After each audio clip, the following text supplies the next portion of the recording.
Hello दोस्तों, welcome है आपका स्पेशल नॉलेज पी में। कैसे हैं आप सब?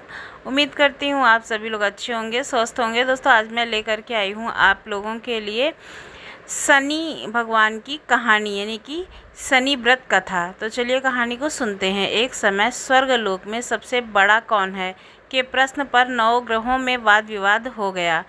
विवाद इतना बढ़ा कि परस्पर भयंकर युद्ध की स्थिति बन गई।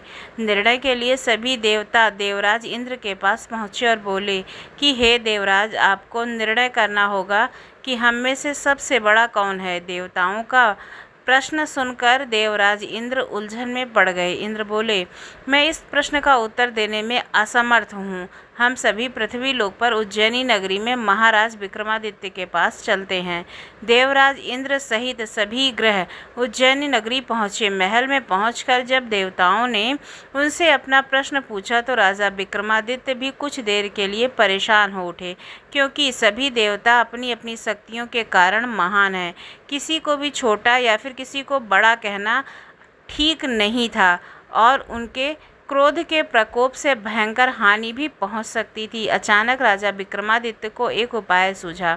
उन्होंने विभिन्न धातुओं रजत, स्वर्ण, कांसा, ताम्र, सीसा, रांगा, जस्ता, आम्रक और लोहे के 9 आसन बनवाए। धातुओं के गुणों के अनुसार सभी आसनों को एक दूसरे के पीछे रखवा करके देवताओं को अपने अपने सिंहासन पर बैठने को कहा गया। देवताओं के बैठने के बाद राजा विक्रमादित्य ने कहा, आपका निर्णय तो स्वयं हो गया। जो सबसे पहले सिंहासन पर विराजमान है वही सबसे बड़ा है। राजा विक्रमादित्य के निर्णय को सुनकर शनि देवता ने सबसे पीछे आसन पर बैठने के कारण अपने को छोटा जान करके क्रोधित होकर के कहा, राजा विक्रमादित्य, तुमने मुझे सबसे पीछे बिठाकर मेरा अपमान किया है। तुम मेरी शक्तियों से परिचित नहीं हो। मैं तुम्हारा सर्वनाश कर दूंगा। शनि ने कहा, सूर्य एक राशि पर 1 महीने, चंद्रमा 2.25 महीने, मंगल 1.5 महीने, बुध और शुक्र 1 महीने, बृहस्पति 13 महीने रहते हैं, लेकिन मैं किसी राशि पर 7.5 वर्ष तक रहता हूँ। बड़े बड़े देवताओं को मैंने अपने प्रकोप से पीड़ित किया है।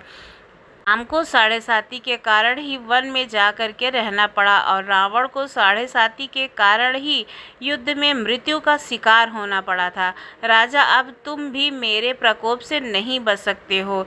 इसके बाद अन्य ग्रहों के देवता तो प्रसन्नता के साथ चले गए, परंतु शनिदेव बड़े ही क्रोध के साथ वहां से विदा हुए। राजा विक्रमादित्य पहले की ही तरह न्याय करते रहे। उनके राज्य में सभी स्त्री पुरुष बहुत आनंद से जीवन यापन कर रहे थे। कुछ दिन ऐसे ही बीत गए। उधर शनि देवता अपने अपमान को भूल नहीं पाए थे। विक्रमादित्य से बदला लेने के लिए एक दिन शनि देव ने घोड़े से व्यापारी का रूप धारण किया और बहुत से घोड़ों के साथ उज्जैनी नगरी पहुँचे।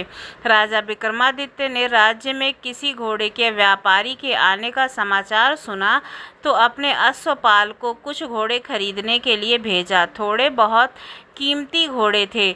अश्वपाल ने जब वापस लौटकर इस संबंध में बताया तो राजा विक्रमादित्य ने स्वयं आकर एक सुंदर व शक्तिशाली घोड़े को पसंद किया। घोड़े की चाल देखने के लिए राजा उस घोड़े पर सवार हुए तो एक घोड़ा बिजली की गति से दौड़ पड़ा। तेजी से दौड़ता हुआ घोड़ा राजा को दूर जंगल में ले गया और फिर राजा को वहां गिरा करके जंगल में कहीं गायब हो गया। राजा अपने नगर को लौटने के लिए जंगल में भटकने लगे, लेकिन उन्हें लौटने का कोई भी मार्ग दिखाई नहीं दिया। राजा को भूख प्यास लग गई। बहुत घूमने पर उन्हें एक चरवाहा मिला। राजा विक्रमादित्य ने उससे पानी मांगा। पानी पीकर राजा ने उस चरवाहे को अपनी अंगूठी दे दी। उससे रास्ता पूछकर वहां जंगल से निकलकर पास के नगर में पहुंचा। राजा ने एक सेठ की दुकान पर बैठकर कुछ देर आराम किया। उस सेठ ने राजा से बातचीत की तो राजा ने बताया कि वह उज्जैनी नगरी में आया हुआ हूँ। राजा के कुछ देर दुकान पर बैठने से सेठ जी की बहुत बिक्री हुई। सेठ ने राजा को बहुत भाग्यवान समझा और खुश होकर के उसे अपने घर भोजन के लिए ले गया। सेठ के घर में सोने का एक हार खूंटी पर लटका हुआ था।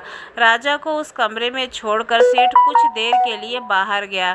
तभी एक आश्चर्यजनक घटना हुई। राजा के देखते देखते ही सोने का हार उस खूंटी से गायब हो गया। सेठ ने कमरे में लौटकर हार को गायब देखा तो चोरी का संदेह राजा पर किया गया, क्योंकि उस कमरे में राजा ही अकेला बैठा था। सेठ ने अपने नौकरों से कहा कि इस परदेसी को रस्सियों में बांधकर नगर के राजा के पास ले चलो। राजा ने विक्रमादित्य से हार के बारे में पूछा तो उसने बताया कि उसके देखते ही देखते खूंटी ने हार को निगल लिया है। इस पर राजा ने क्रोधित होकर के चोरी करने के अपराध में विक्रमादित्य के हाथ पांव काटने का आदेश दे दिया। राजा विक्रमादित्य के हाथ पांव काट करके उसे नगर की सड़क पर छोड़ दिया गया। कुछ दिन बाद एक तेली उसे उठाकर अपने घर ले गया और उसे अपने कोल्हू पर बिठा दिया। राजा आवाज देकर बैलों को हाँकता रहता। इस तरह से तेली का बैल चलता रहता और राजा को भोजन मिलता रहता। शनि के प्रकोप की 7.5 पूरी होने पर वर्षा ऋतु प्रारंभ हो गई। राजा विक्रमादित्य एक रात मेघ मल्हार गा रहा था कि तभी नगर के राजा की जो पुत्री थी यानी कि राजकुमारी मोहिनी रथ पर सवार होकर के उस तेली के घर के पास से गुजरी। उसने मेघ मल्हार सुना तो उसे बहुत अच्छा लगा और दासी को भेज करके गाने वाले को बुला लाने को कहा। दासी ने लौटकर राजकुमारी को अपंग राजा के बारे में सब कुछ बता दिया। राजकुमारी उसके मेघ मल्हार से बहुत मोहित हुई थी, अतः उसने सब कुछ जा करके भी अपंग राजा से विवाह करने का निश्चय कर लिया। राजकुमारी ने अपने माता पिता से जब यह बात कही तो वे हैरान रह गए। रानी ने मोहिनी को समझाया, बेटी तेरे भाग्य में तो किसी राजा की रानी होना लिखा है, फिर तू इस अपंग से विवाह करके अपने पांव पर कुल्हाड़ी क्यों मार रही है। राजकुमारी ने अपनी जिद नहीं छोड़ी।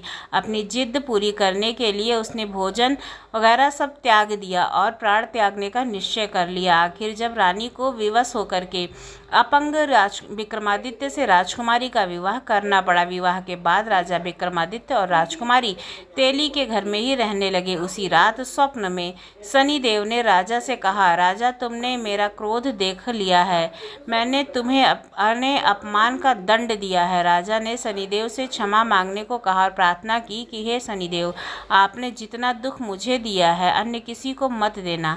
शनिदेव ने कुछ सोचकर कहा कि राजा मैं तुम्हारी प्रार्थना स्वीकार करता हूँ। जो कोई भी स्त्री पुरुष मेरी पूजा करेगा, शनिवार को मेरा व्रत करके मेरी व्रत कथा सुनेगा, उस पर मेरी अनुकंपा हमेशा बनी रहेगी। शनिवार का व्रत करने पर व्रत कथा अवश्य पढ़े। राजा विक्रमादित्य की घोषणा से शनिदेव बहुत ही प्रसन्न हुए। शनिवार का व्रत करने और व्रत कथा सुनने के कारण सभी लोगों की मनोकामनाएं शनिदेव की अनुकंपा से पूरी होने लगी।